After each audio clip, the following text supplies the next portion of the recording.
Nous allons maintenant apprendre à déterminer la limite d'une somme de suites. Regardez ici, je vous ai fait un petit schéma pour bien comprendre. J'ai ici une première suite UN, j'ai ici une deuxième suite VN, et je vais venir sommer ces deux suites-là pour avoir ici la somme des deux suites, UN plus VN. Le premier terme, c'est-à-dire la première suite ici, va tendre vers un réel L, et ici la deuxième suite va tendre vers un réel L'. Et je me demande vers quoi va tendre la somme des deux suites UN plus VN. Regardez, c'est ce que je vous ai mis ici. J'ai ici une suite UN qui tend vers un réel L, j'ai ici une suite VN qui tend vers un réel L', et je me demande quelle est la limite de UN plus VN. Alors ce cas est extrêmement simple. Quand j'ai une première suite convergente qui tend vers un réel L, et j'ai une deuxième suite VN qui elle aussi est convergente, tend vers un réel L', eh bien on sait que la somme tend vers L plus L'. C'est ce que j'ai marqué ici, une première suite qui tend vers L, une deuxième suite qui tend vers L', donc la somme des deux suites va tendre vers L plus L', et c'est ce que j'ai mis ici dans la première ligne de ce tableau. Alors évidemment, ces résultats se démontrent, mais ici on ne va pas les démontrer, on va juste essayer de les comprendre intuitivement pour les mémoriser d'une manière intelligente. Et il ne faudra surtout pas apprendre ce tableau par cœur, il faudra juste le comprendre pour être capable de déterminer les limites qu'on vous demande. Allez, on regarde le deuxième cas ensemble. J'ai ici une première suite UN qui tend vers plus l'infini et j'ai une deuxième suite qui, elle, est convergente et tend vers un réel L'. Vers quoi va tendre la somme des deux suites? Eh bien, c'est très simple. J'ai une suite qui tend vers plus l'infini et puis j'ai l'autre suite qui est convergente qui tend vers un réel L'. Eh bien, je sais que la somme va se mettre à tendre vers plus l'infini. Et ceci, quelle que soit la valeur du réel L'. Et voici la deuxième ligne, une suite qui tend vers plus l'infini, une deuxième suite qui tend vers L'. La somme des deux suites va se mettre à tendre vers plus l'infini. Le troisième cas est similaire, j'ai ici une suite qui tend vers moins l'infini, j'ai une deuxième suite qui tend vers un réel L'. Et bien je sais que la somme des deux suites va se mettre à tendre vers moins l'infini. Regardez, une première suite qui tend vers moins l'infini, une deuxième suite qui est convergente qui tend vers un réel L'.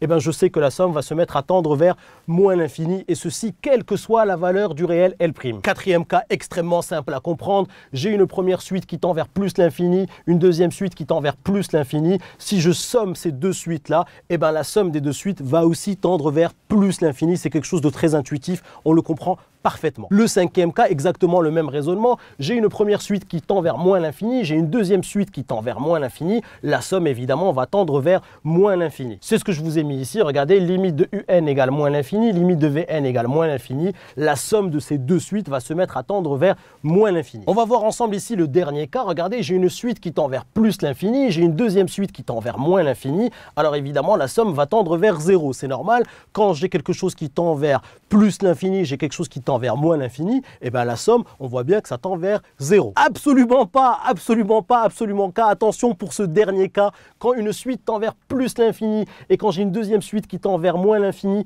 attention, la somme ne tend pas vers 0. Attention, ça c'est une erreur, ça ne tend pas vers 0. Vous allez me dire, mais pourquoi ça ne tend pas vers 0? Eh bien c'est très simple à comprendre. J'ai peut-être ma première suite qui tend vers plus l'infini, mais de manière très rapide, et j'ai peut-être ma deuxième suite qui tend vers moins l'infini, mais qui tend très lentement vers moins l'infini. Donc dans ce cas-là, la somme ne va pas se mettre à tendre vers 0 obligatoirement. De la même manière, si j'ai cette deuxième suite qui se met à tendre vers moins l'infini de manière très rapide, alors que la première suite tend vers plus l'infini mais lentement, la somme des deux suites ne va pas tendre forcément vers 0. Alors vous allez me dire, mais vers quoi ça va tendre? Eh bien la réponse, c'est que nous ne sommes pas capables de conclure. On appelle ça une forme indéterminée de limite. Une forme indéterminée, ça veut dire qu'on n'est pas capable de conclure quant à la limite de la somme. Quand j'ai une première suite qui tend vers plus l'infini et une deuxième suite qui tend vers moins l'infini, la somme des deux suites, je ne sais pas vers quoi ça tend, ça s'appelle une forme indéterminée. C'est ce que je vous ai marqué ici, une première suite qui tend vers plus l'infini,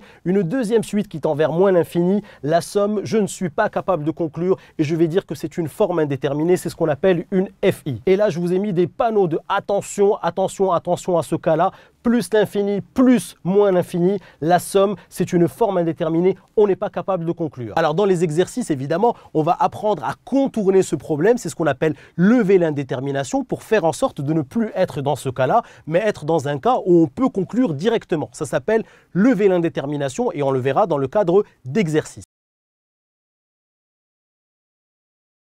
Si tu as aimé cette vidéo, n'oublie pas de t'abonner à ma chaîne en cliquant sur le bouton en bas. Tu seras averti à chaque fois que je vais poster une nouvelle vidéo. Et surtout, n'oublie pas d'aller jeter un petit coup d'œil à mon site kifflesmaths.com. Je t'ai mis ici le lien à ta droite. Sur le site, je te propose plein d'autres ressources et te réserve évidemment des surprises. À tout de suite sur kifflesmaths.com.